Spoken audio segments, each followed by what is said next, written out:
Yeah, the Commonwealth Games means a lot to me because it's the only time I get to race for Scotland.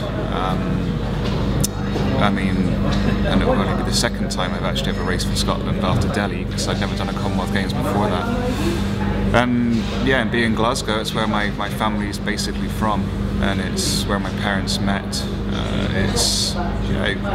When I raced there at the Nationals last year, and I had such an amazing reception, and I've done the course, so I know it well, and it just feels like a lovely bookend to my career, racing there. It'd be fun.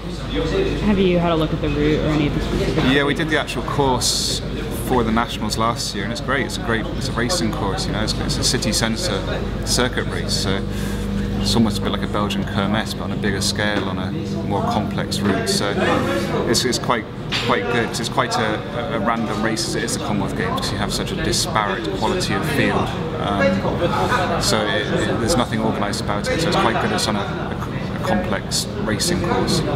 And what will some of the biggest competition there be? Well, I mean, all the British riders, obviously, but the great thing is we're all split apart, because England, Isle of Man, Wales, Scotland, I've not got one big team to race against, which is good. The biggest threat is Australia, because they have such an amazing team and they race so well together. So I think it will probably, but it's going to end up being mano-mano about halfway through the race. But the problem is Australia will probably have a couple of men up there, and at least, and same will go for England and maybe Isle of Man. So yeah, it's going to be good. But I think Scotland can be as well. We've got myself and Andy Fenn, who's very strong, and Teo, who's coming through, and so hopefully he'll be good.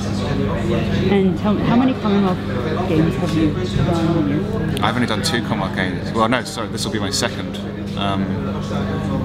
So yeah, I kind of only opened my eyes to it later in my career. So it's quite a full circle to finish there, when I didn't really find time for it when I was younger. I didn't really appreciate the value of it until I was more mature.